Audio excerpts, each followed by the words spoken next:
Diamond Sisters, and today we will be sharing our potato and cocoa powder cake recipe.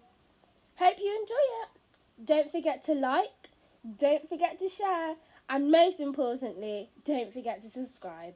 Let's get on with the baking.